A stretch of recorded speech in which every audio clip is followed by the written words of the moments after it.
ungaphila kwizwe leli kuthiwa poor, the poorest country.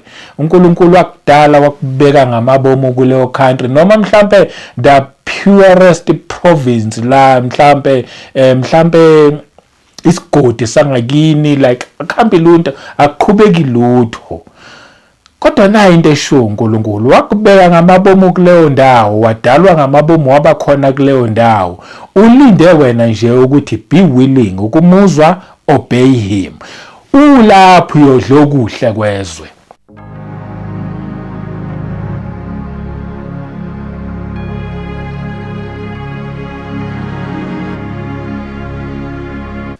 Welcome once again kwiKota2 Media. Igama lami ngumduduzi ngwakashabangu. Asibingelele umoya ongcwele ekhona phakathi kwethu.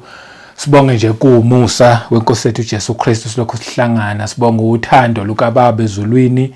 Siyabonga nje bazalwane, ngiyanibingelela nonke kwizindawo zonke la kufinyelela khona le message nje ngithi siyabonga. Inkosi sasigcinile, siyabonga silokhu siphinde sihlangana sizokhuluma nje indaba ezimnandi, indaba ezithinta umuntu kanye noNkulunkulu. Siqolise nje last week angikwazanga ukuthi ngibe khona ngendaba yesifo esivele nje saqhamuka sesiphuthuma, kwafanele ke wonke umuntu sishiye izinto sihambe sobhekana nesimo ebekade sivelile. But siyabonga ke nje thina esisasele esisaphila indaba ya last week yesifo, because bengiyofihla ukhazini wami ingenze ngabona ngempela ukubaluleka kokuthi sishumayezane, ukubaluleka kokuthi senze abantu bonke bamazi uJesu Kristu futhi bakholwe kuye. Ukubaluleka kokukholwa, ngoba ngempela ngaphandle kokukholwa kunezimo esingeke size sikwazi ukumelana nazo, kodwa siyasizakala uma ngabe kukhona uNkulunkulu ezimpilweni zethu, kanti futhi siyasiduduzeka uma ngabe umuntu ehambele enkosini. Kuyaye kube kuhle lokho ngoba sihlala sinethemba lokuthi ngelinye ilanga sophinde futhi sihlangane nabo, sibonane nabo kwelizayo. Kumnandi futhi sekudlule konke lokukwala ezweni. Ke ngithi angiphinde futhi ngidlulise nendaba ye-18 July bazalwane, impela kusamile kusekanjalo. 18 July siyahamba sobe siyise Cape Town la kunomkhuleko khona okufanele ukuthi masiyowenza. Siyabonga kulabo sebesupportile nabasaqhubeka besupporta umkhuleko, ngoba inhloso yakho konke akusikhona ukusupport umuntu kodwa ukusupporta lo mkhuleko, ngoba sithunywe inkosi ukuthi masiwenze lo msebenzi ukuze ekugcineni sizokwazi ukuthi kusizakala thina ke kukhona konke. Ngiyanibonga nje bazalwane nisazobukela nama-advert nisupporta. Ngiyabonga kuma channel members, ngiyanibonga nje kakhulu yonke support enilethayo, channel partners siyanibonga, nakuwo wonke nje umuntu ovelayo ngandlela thizeni nangemikhuleko. Siyanibonga nje kakhulu bazalwane, inkosi ayingcine inibusisa. Ake singene ku message yanamhlanje, Isaiah chapter 1. Asiqale nje ku verse 18. So funda 18 no 19 no 20 bese sayivala. Ithi ku verse 18, come now and let us reason together, says the Lord. Kusho uJehova. Uthi masize sithethe indaba. Kusho uJehova la uNkulunkulu ethi come now let us reason together. uNkulunkulu ubiza umuntu wakhe amdalileyo. Akabizi futhi umuntu omuhle, akabizi futhi umuntu olungileyo la uma ulifunda kahle lelizwi. Ubiza ngempela nje umuntu wakhe ngoba wamdala, but ubiza umuntu omubi la. Ubiza umuntu othi yena ngempela mubi ngendlela exakile noma usebhede ngendlela exakile. Ubiza umuntu othi mina ngisahluleki. Ubiza umuntu othi mina kukho engingakwenza kuphumelele. Ubiza umuntu osegive uphilo, oselahlekelwe yithemba ngenxa yezimo zempilo zala emhlabeni. Uyambiza uNkulunkulu, ubiza nje impela isahluleki engcwele enguNkulunkulu, but ubiza isoni. Lesi sokuqala sokugcina isoni. Uyasibiza ke la uNkulunkulu uthi come now and let us reason together. Uthi woza masizothetha indaba and usibiza sisasela emhlabeni. Le ndaba ithethwa la emhlabeni. We are going to reason with him sisasela emhlabeni. That's why esibiza ngale kwethuni yobingasekho indaba yokuthi come now and let us reason together. Cha, yonke into izokwenzeka la emhlabeni, yonke into izophelela la emhlabeni. Ngalo kwethu umuntu uselandela la ebekade esebenzela khona. Uma ngabe ukuthi ubusebenzela izulu, ngale kwethu uzongena ugijima ezulwini. Uma ngabe ukuthi bungamfuni ekubiza ethi come now and let us reason together. uNkulunkulu lo kusho ukuthi uhleli phansi ubiza umuntu wakhe oyisoni, oyisahluleki nje impela, isoni esifanela na wonke nje umuntu oyisoni. Sonke siqhamuke sibabi, ayakho umuntu oqhamuke semahle. But isimangaliso ngoNkulunkulu uthi woza sizoxoxa indaba. Hey, asiyizwe le ndaba afuna ukuyixoxa nomuntu wakhe amdalileyo, ngoba uNkulunkulu akamlahli umuntu. Umuntu uyolahla uNkulunkulu. Umuntu uzoya ekulahlweni hayi ngoba elahlwe ngoNkulunkulu, ngoba eyikhethele yena ukuthi makaye ekulahlweni. Eqinisweni uNkulunkulu akamlahla umuntu. uNkulunkulu umlandelela umuntu azayongena ethuneni umuntu, elokho emlandelele njalo, elokho emncenge njalo umuntu. Welike once umuntu ongena ethuneni ayisekho indaba yakhe ngale kwethuna, ngoba uma engazange avume lokho encengwa kuthiwa come now and let us reason together, athi umuntu hayi fune uNkulunkulu, mina ngifune Jesu Kristu, kobe kuyibhadi elikhulu. But uthini yini la kufanele sireason? Uthi though your sins are like scarlet, noma izono zakho zibomvu, uthi though your sins are like scarlet, they shall be as white as snow. Noma ngabe zimbi kangakanani, uthi kodwa uyohlanza zibe mhlophe. Lento ayisho uma ngabe ethi come now and let us reason together. That's why ngithi akabiza umuntu ongcwele la, akabiza umuntu omuhle. Uthi yoza sizohlala phansi, let us reason together. Uthi woza sithethe indaba, ukhuluma nesona. Uthi noma ngabe zingakanani izono zakho, uthi yena ngayigeza ayihlanze. Ukhuluma ngezono zethu-ke uNkulunkulu. Uthi ngingayigeza. Yebo ngiyakubona into ekwenza ukuthi uxabane nami isono, into ekwenza ukuthi ungangifuna uzenzi isono wangena kusona, into eyenza ukuthi ulwisane nami engazathi mina nguJehova olwisana nomuntu, awuzenzi. Uthi kodwa lento sisengayilungisa. Uthi noma ngabe zimbi kangakanani izono zakho, uthi angayihlanza zifane nesnow. Uyalazi-ke iqhwa limhlophe kanjani. Noma ngabe zimbi kangakanani, iyaqhubeka-ke. Uthi though they are red like crimson, they shall be as wool.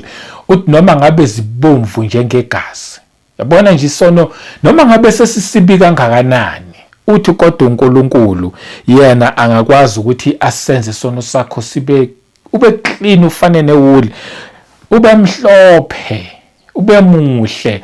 Yazi njengoba ngithi nje bekade last week engakwazanga ukuvela ngendaba yokuthi bekade kunesifo. Bengicabanga le ndaba because isifo ebekade sesi-attendile sika-cousin wami and ongashonanga kahle, shone nje kabuhlungu ngokubulawa umuntu kade ethandana naye. Yabona nje umuntu uthandana naye avela kugwaze same time ushone. Ibhlungu leyo nto. Leso sono esenzwe lo muntu sibi, sibhlungu impela. Bathi bengiyibuka le ndaba ngikwabuya lelizwi ukuthi kodwa yazi uNkulunkulu ungoweyimanga, ngoba uthi noma ngabe isono sakho sesibomvu njengegazi. Okusho ukuthi lo muntu even though ekwenzile lokho kubi ngalendlela like wayidumaza ifamily yasekhaya nezihlobo bonke, wasidumaza wasiphoxa, kodwa uNkulunkulu uthi kodwa uma ngabe uyavuma ukuthi uze sizothetha indaba, uthi nesakhe isono sisengaxolelwa, uthi noma ngabe sesibomvu kangakanani, shuthi uNkulunkulu la ukhuluma nomuntu omubi noma ngabe mubi kangakanani, khona kububi lobu thina abanye babantu size sithi ama-serial killers. Yazi a-serial killer uma engezwa lelizwi mhlawumbe esejele ngoba wabanjwa, waboshwa, wangena ejele, uma engezwa lelizwi bese buyisana noNkulunkulu ephenduka, because loyo izono zakhe zibomvu njengegazi. And lelizwi noma ngabe ibomvu njengegazi, uthi uNkulunkulu angazigeza zibe zinhle zibe mhlophe ifane newuli noma ifane neqhwa noma ngabe zimbi kangakanani.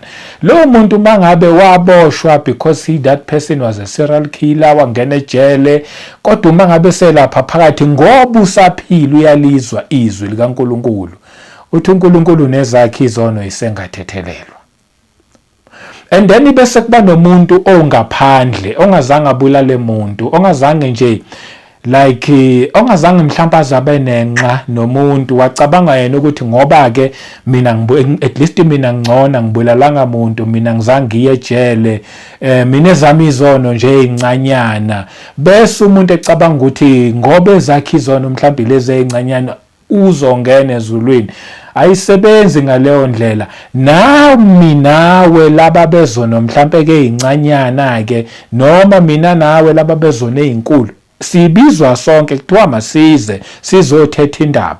Lokhu kungenza ngibone ukuthi abantu abanye babo esibabuke bebabi ngendlela eyisimangaliso sawumangala ngale kwethu nabekhona ezulwini ngoba bezwa makuthiwa yiza sithethe indaba. Let us reason together. Noma ngabe izono zakho zimbi kangakanani, uNkulunkulu uthi angazithethelela. So mangala sesinabo ngale sesibabona ngale kupheleni ukuthi awu nalo owaye nje kanti ngesikhathi esaphila emhlabeni wezwa wa decide ukuthi mina ngiyaphenduka ngiyamamkela uJesu abe inkosi nomsindisi okuphila kwami, izathethelelwa izono. Yebo la emhlabeni waqhubeka wadonsa, mhlawumbe wazofela khona ejele, kanti ufa nje ejele izono zakhe seyithethelelwe. Ngani? Ngoba weza wahlala phansi noNkulunkulu, they reasoned together. Weza uNkulunkulu wathi njengoba ngishilo ezweni lami ngathi noma ngabe yibomvu kangakanani noma ngabe zimbi kangakanani, ngizothi ke nami nawe noma ngabe unjani ungasali ngaphandle uyibone wena sewungale kwabalahliwe, uma ngalaba kade benza okubi bengale kuphileni ingoba bezwa bona, wena awufunanga ukuzwa ingakho uyithola sewungale sewulahliwe. Liyaqhubeka ke lelizwi leli kuverse 19 lithi if you are willing and obedient, ngoba njengoba uzwa nje ngilifunda ngilishumayela indaba ke manje lele kuwena ozwayo, lithi lelizwi if you are willing, uyafisa na, and obedient, can you obey God? Ungamthobela umlalele na uNkulunkulu. Lalela ke, if you are willing, awuphikisani but you are willing. Lithi lelizwi if you are willing and obedient, uze uyithobe uze phambi kaNkulunkulu, lithi lelizwi you shall eat the good of the land. So dlokuhle kwezwe. Akusho ukuthi la ezweni khona okuhle njengoba sisaphila la ezweni, and kodwa lokho kuhle okukhona okula ezweni sizokudla uma ngabe sibuyisana noNkulunkulu, athethelela izono zethu, sibe ngabantwana bakhe, sibe willing ukumlalela, simu-obey uNkulunkulu. Uthi ke sodla okuhle kwezwe ngoba usibekele okuhle kwezwe. Okusho ukuthi uma ngabe singakudla okuhle kwezwe, it's either we are not willing and we are not obeying. Indaba yikho kuNkulunkulu once again inkinga inomuntu ophila emhlabeni. That's why singakwazi abanye bethu ukudla okuhle kwezwe. uNkulunkulu akasilethanga emhlabeni by mistake wathi hambani nophila emhlabeni. Ngisho noma ngabe uphila kuliphi izwe, ungaphila kwizwe lele kuthiwa liphuwa, the poorest country, uNkulunkulu wakudala wakubeka ngamabomu kuleyo country, noma mhlambe the purest province la mhlambe isigodi sangakini like akhambi lunta akuqhubeki lutho, kodwa nayo into esho uNkulunkulu wakubeka ngamabomu kuleyo ndawo, wadalwa ngamabomu wabakhona kuleyo ndawo. Ulinde wena nje ukuthi be willing ukumuzwa, obey him. Ulapho uyodla okuhle kwezwe. Yabona ukuthi sometimes siyasuka emakhaya sigijime sekoMagoli, siye koMaCape Town, siye koMadurban, kuma-city siyofuna okuhle kwezwe. Kanti okuhle kwezwe nje kulele kuthenini are we willing ukumlalela, are we obeying him? If we are willing and obeying him, nasi sethembiso, it's not a mistake, akusiwamanga lawa abhalwela.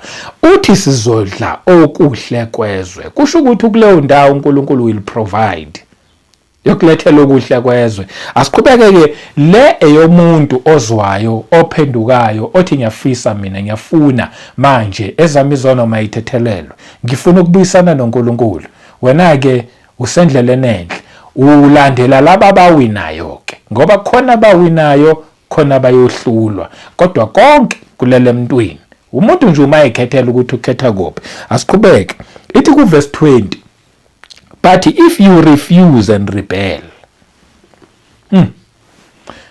another part, cause khona olizwayo lelizwi limbhore limdine acasuke angifune uNkulunkulu mina yonke leyo nto siyababona siyashumela kuma social media basithuka basho zonke izinto.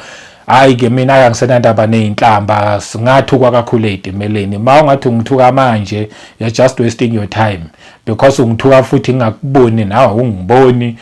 What a waste of time. Ngangithukwa abantu impela esasibhekene nabo ngiyashumela la umuntu uhleli lapha azabe nginyawo omunye ekuthuka futhi esho ukushaya manje. So nje laba abanjani laba yilaba elithi but if you refuse and rebel khona lolu hlobo lwabantu they are refusing uNkulunkulu ama-rebella noma uNkulunkulu esebabize ethi woza sihlale phansi sithethe indaba they refuse. Abafune kuhlala phansi abafune uNkulunkulu bathuka uMoya oNgcwele basho zonke lezi zinto lezi abayithandayo ama-rebella nje abantu bakhona. Lalela ke nasi sethembiso sakho because nawe uNkulunkulu ufuna ukuthi before uyolahlwa ubulazile iqiniso cause akekho umuntu ohamba emhlabeni engalazanga iqiniso. Lalela ke kuwena orebelayo kuwena othi awufune uNkulunkulu lithi lelizwi you shall be devoured by the sword. Yobulawa inkemba yokubulala impela because you are refusing and you rebella. Umuntu ongamfuni uNkulunkulu inkemba akizokubulala kusho ukuthi awuzokuphila kahle wena la emhlabeni and inkemba izokubulala la iqhubeka. You shall be devoured by the sword for the mouth of the Lord has spoken. Ngoba umlomo kaJehova usukhulumile. Yabo nje kumuntu malithi nje lelizwi leli you shall be devoured by the sword because wena uyala uyamphika uNkulunkulu uyirebella wena awuzukuphila kahle la emhlabeni. Utholile laba bayomuza uNkulunkulu bamobeye if they are willing and obeying lithi bazodla okuhle kwezwe and then those abarefusayo and rebelling ama-rebella labo bangamfuni uNkulunkulu abazukukudla okuhle kwezwe uyophila kabuhlungu la emhlabeni and akhona nje uthi uyophila kabuhlungu la emhlabeni uyogcina uthi uNkulunkulu uthuleleni mina ngisokola kangaka uNkulunkulu mina kangifuni uNkulunkulu mina wayengangithandi uyobala zonke izinto lezi uNkulunkulu ayenzanga lutho. Ithini esazalelwe esoneni yebo sakhulela esonweni senze isono but uthi uNkulunkulu woza-ke sithethe indaba izono zakho zothethelelwa ukuze uzokwazi ukuthi udle okuhle kwezwe umuntu ale amphike uNkulunkulu bese ehambe ebhekana ney'nkinga bhekane nobunzima nakho konke the sweat yenze njani-ke manje iyakudla manje uyodliwa inkemba wena awuzukuphumelela iy'nto zakho zonke uyoba yilo muntu lona ohambe lokhu ehlanganisa mhlawumbe ulanda imithi ulanda inyanga wenza yonke into uyatshontsha wenza konke uyabanjwa uyaboshwa awuzukuphila kahle la emhlabeni. The sweat is devouring you yakubulala inkemba ngenxa nje yokungafuni ukuthi wena wamukele such a simple message. Avelula le message ayidingi ikhwepha ayidingi imali ayidingi umuntu orich ayidingi umuntu oyisikhondla ayidingi umuntu mhlawumbe ohloniphekile ezweni. Such a very simple message. Wonke umuntu okhona emhlabeni odelelekile noma ngabe udeleleke kangakanani noma ngabe wena urespectwa kangakanani sonke phambi kaNkulunkulu safana and sonke usibiza one by one. Come now and let us reason together. Isikhathi sisasekhona izono zakho nezami zothethelelwa zibe mhlophe njengeqhwa sibe bahle phambi kaNkulunkulu. abazi past yami neyakho bayogcina ngokwazi past, bayobambelela kwi-past, kanti abazi uNkulunkulu ukuthi izona useyithethelele zakho. Wena usuhamba manje kwi-present future, manje uhamba noNkulunkulu ke manje, wena usudla okuhle kwezwe up until uyongena ekuphileni okukuphumula la sewunoNkulunkulu khona kwingunaphakade. Ngiyamzwela nje umuntu ozozwa such messages very simple, azidingi imali yakho ke. Le message ayidingi imali yakho, ayidingi ukuthi wenze ubunzima, ayidingi ukuthi uhlafune imithi ebaba enzima. Okwakho nje is to obey. Be willing and obey. Okwakho nje ukuze uNkulunkulu umthobele, ubuyisane noNkulunkulu isikhathi sisekhona, and then wena uzodla okuhle kwezwe. Okuhle kwezwe yokudla uzukudle nangale kwethuna. Ngiyamzwela umuntu ongeke afune uNkulunkulu, ngiyamzwela umuntu ophikisana noNkulunkulu, ngiyamzwela umuntu olwisana noNkulunkulu, ngiyamzwela umuntu ophika imessage aliphika iqiniso athi le ncwadi le ingamanga, le ncwadi ayikhulumi lona iqiniso, ukuthi uNkulunkulu ngeke azizele azokhuluma nami nawe, kodwa uNkulunkulu usebenzisa umuntu ukukhuluma nomuntu, and uNkulunkulu waletha nalo izwi ukuthi yazini asimuzwe ukuthi uthini la ezweni. Liyasho ke lithi umlomo kaJehova usukhulumile. Simthola kuphi la ezweni? Sebenzisa nje umuntu okhuluma nomuntu, ngoba uma ngabe unenkani ungamfuni uNkulunkulu, ngisho noma ngeza azizele kuwe direct akhulume nawe, ngoba uyakwenza vele. Uyakwazi ukuthi afike kwabanye, afike akhulume nabo. Uma umuntu onenkani noma esefikile uyomphike esefikile. Abanye babantu baze bathi ayi mhlambe ngangcono makungavuka umuntu osewashona.